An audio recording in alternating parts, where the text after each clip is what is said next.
Hey everyone, happy Tuesday. Welcome to another episode of Day in the Life of Vintage Classic Specialist. So let's start outside with what I forgot to talk about yesterday. So had my so this bus, the body, the polishing, and the paint, it's all done, and super happy with how this thing is looking. And so that being the case, went ahead and had my paint and body guy do all the undercoating.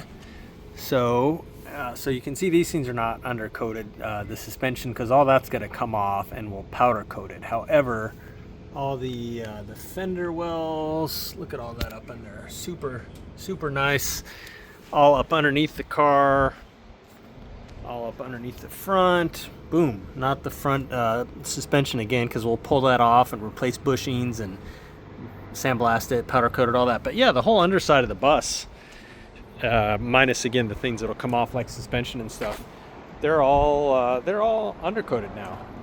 We use Transtar undercoating, which is really high quality. We've had really good luck with it. It gives a nice finish and pretty uniform. It's got a nice, I don't know, I guess semi-gloss or something. It's got a little gloss, but not much. I wouldn't call it flat, but anyhow. So yeah, that's kind of a big deal, because now we can start working on this bad boy. And so the first thing that I'm going to do, and I meant to order it today and forgot, is pull the wiring harness for the dome lights. And as soon as I do that, it can go a couple shops down and start getting the headliner.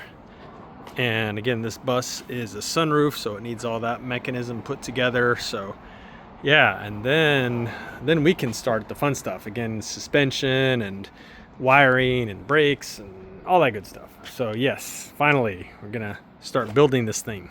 Been in paint and body for a little bit too long. I'm actually not super happy with how long this has taken, but the bus did have a lot of challenges. We had to replace half the cargo floor, and these hinges back here were terribly bent and had to be replaced. There's no way to really straighten them, so we had to cut all this stuff, which really isn't made to be replaceable, cut it out and figure out how to weld in a new one out of a donor. And this was actually a huge pain in the butt. And so yeah, some metal work all around the bus, rockers and stuff. But that having been said, yeah, this took too long, so need to figure out how to not take that long. And I think on subsequent ones we'll do better. Anyhow, so okay, let's go back inside. Okay, so back in the shop today. So pretty much today, 2 Beetles and a Barndoor got love. So let's see what happened. Since I'm standing next to this piece of artwork, let me go ahead and start with this. So not surprisingly, Rafa worked on the motor for the Barndoor, and he put a lot more eye candy on it. So if you follow the channel, you know this is new today. This is an actual new old stock Fram filter. This is not a reproduction. This is the real deal. So super cool. Lots of people run these things, but most of them are reproductions. This is an actual new old stock one, bitchin, and perfect for this motor, which bitchin doesn't even actually begin to describe this motor, in our humble opinion. Somebody else may hate it. Not sure who that person would be, but we are having a lot of fun with this motor, and the owner seems pretty stoked with how this pup's coming out. So anyway, yeah, that went on today. The pulley, I don't think it's, well, obviously it's not bolted on, but I think he was just kind of test fitting it. He did some things with the linkage on these. They had a lot of slop in them, so he fixed that. He took it out and put some little like spacers and stuff in some of the linkage. And what else? I think there was some other little minor odds and ends on it, but oh well, he actually connected the linkage. So this is new. So this is the linkage that connects these. So pretty much the way you synchronize these is this center bar here. See, goes from basically here to there, and then it's got these sort of I don't know, squiggly metal clamps. So pretty much to synchronize these carburetors left and right, you kind of similar to like a regular dual carburetor setup you guys might be used to, where you've got a rod going across, but then normally you've got rods with Heim joints on them and stuff. This kind of just eliminates those rods, and it's just connecting the rod from carburetor to carburetor with these little flexible joints here. So yeah, pretty much you would adjust the actual idle speed, like with this screw back here on both, get them synchronized, and then just connect the this rod here with these little pinch bolts on both sides so that they're opening at the same time. So pretty basic, but yeah, that's how that works. So that went on today. And yeah, we're still putting some thought into this rod, which will connect from here to here, and that is the choke, which will get actuated by a cable pulling here. And so we're thinking we're probably going to make that out of brass, so it'll kind of match these other brass pieces that go with this intake. And we'll probably put a jog in it and go kind of behind and over the belt and then back out over here. We'll see. I don't know. It could run in front of that and sort of bow out this way instead. I don't know. We'll play around with it and we'll see what makes the most sense, and you know, obviously functions best and cosmetically looks the best. But yeah, so it's kind of fun little art project, figuring out how to do some stuff like that. I looked online. I couldn't really find any pictures. If anyone, I know there's some Aussies out there in the audience. If you guys know how this is supposed to go or have pictures of one, I looked and I couldn't find any pictures. I found some pictures of a very crappy looking one on somebody's workbench with like a homemade looking rod connecting those. I have to think it was better than that. The pictures of these I found on cars seem like these rods weren't even connected to anything. So again, if any of my Australian folks out there have some pictures of what this rod is supposed to look like, we'd at least love to see that as a starting point.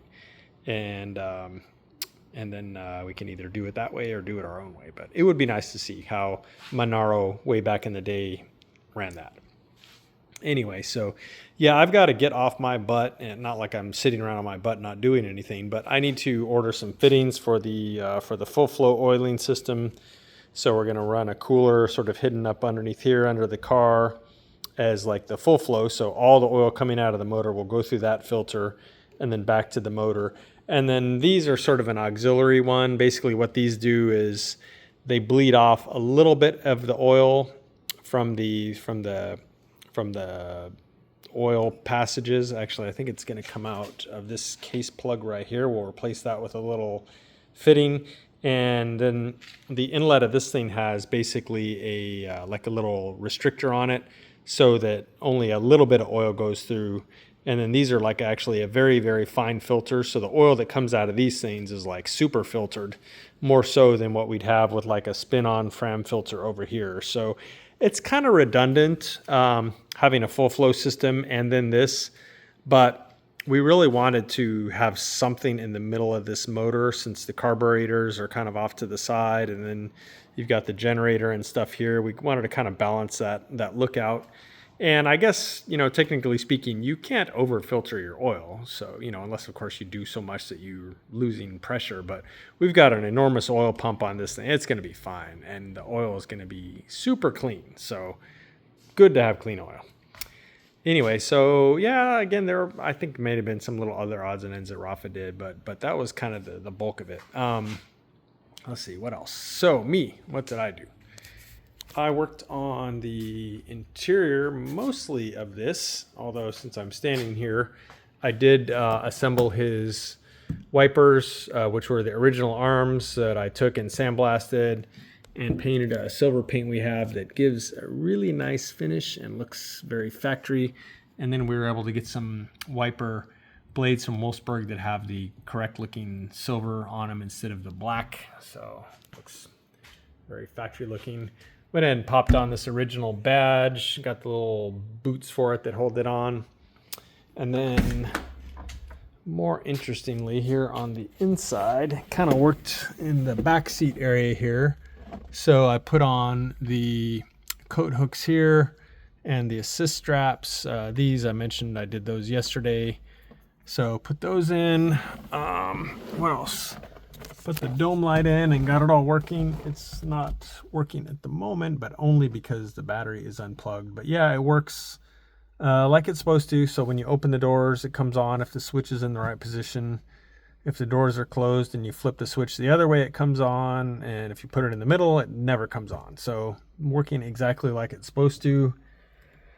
What else? Oh, yeah, big things up here. So it got its rear view mirror and its complete visors installed and looking good.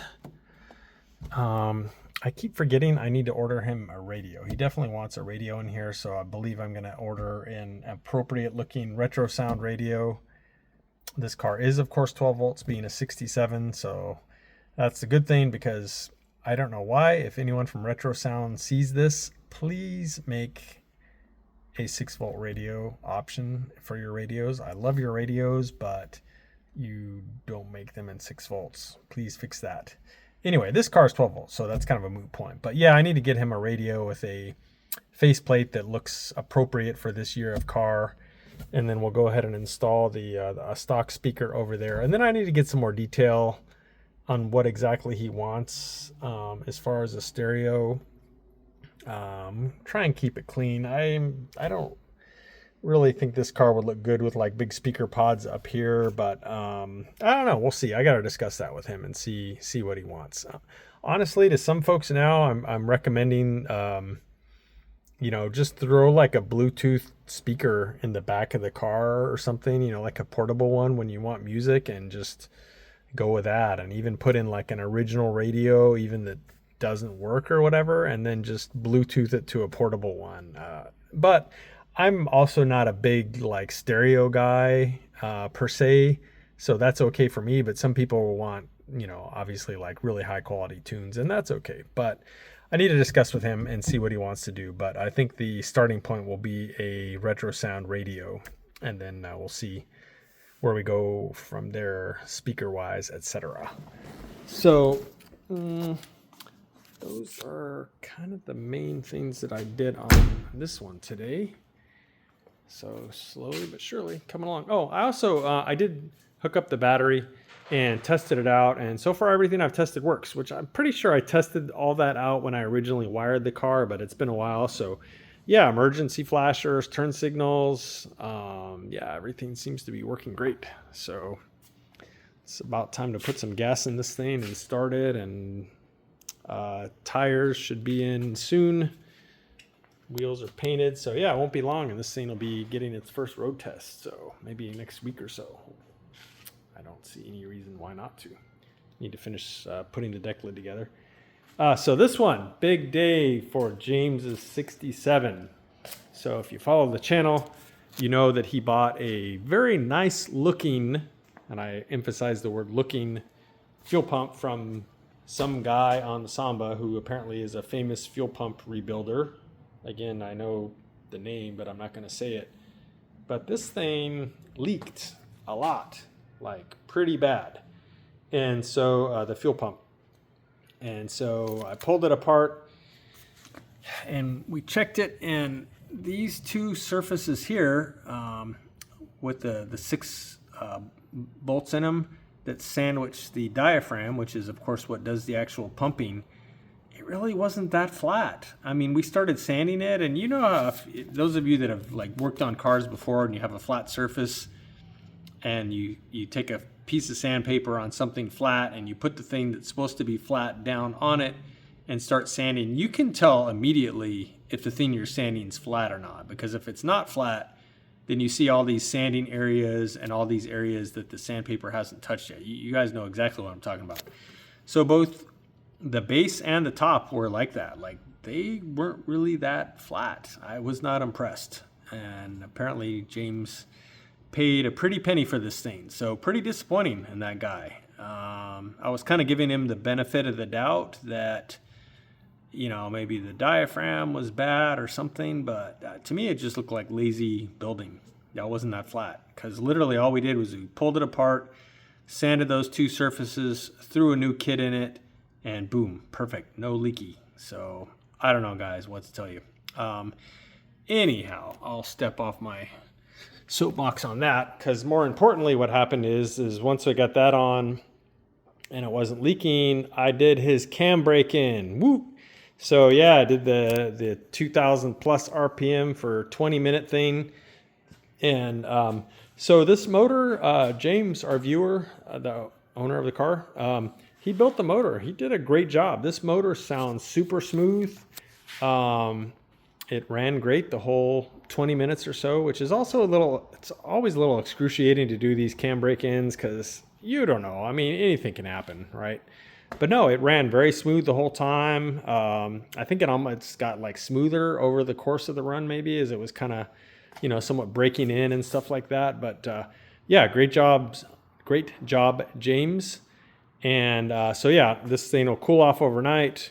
In the morning, I'll drain the oil, adjust the valves, and then James and I are going to kind of see where we are at that point and what, if anything else, he wants me to do to it. But yeah, kind of the main things that he brought it in for now, which again, we're finishing assembling the motor, doing the cam brake in, and then putting the windshield in it, and going through getting the brakes to work. Those are pretty much all done now. So if he wants us to do anything else, we're sort of happy to do it. But I think it's kind of like mission accomplished as far as the main things he wanted us to do. So very happy about that, and happy for James that other than a couple little snags with that fuel pump and then having to swap out his master cylinder, it's all gone actually really smooth. And it's a bitchin' looking car. Love this car. The stance, the wheels. I know some people would probably like have a fit over a 4-lug wheel on a 5-lug car, but you know what? Porsche 2-liter wheels are bitchin', so get over it. Anyway, and it's his car, and they look bitchin' on there. So yeah, he did a really good job choosing the wheel and tire combo on here. The stance is freaking super dialed. So yeah. Okay, guys, one last thing. Tires finally came in. I don't know what was going on with Sierra Madre, but they took forever to get me these tires. I literally ordered them like 20 days ago, and I kept calling, and oh no, yeah, we're going to send them. And then they literally just got sent yesterday, and luckily they came quick. But yeah, mounted those up, and of course we couldn't help ourselves. So we went ahead and threw one on, and look at that. I mean, sick. So with those big ass polished 356 brakes showing through there, and then the drum showing through the middle there, killer. We're actually gonna have the nuts zinc plated black, so those will actually look a lot better too. But yeah, this thing, and then combined with this motor and all the other little details, too fun.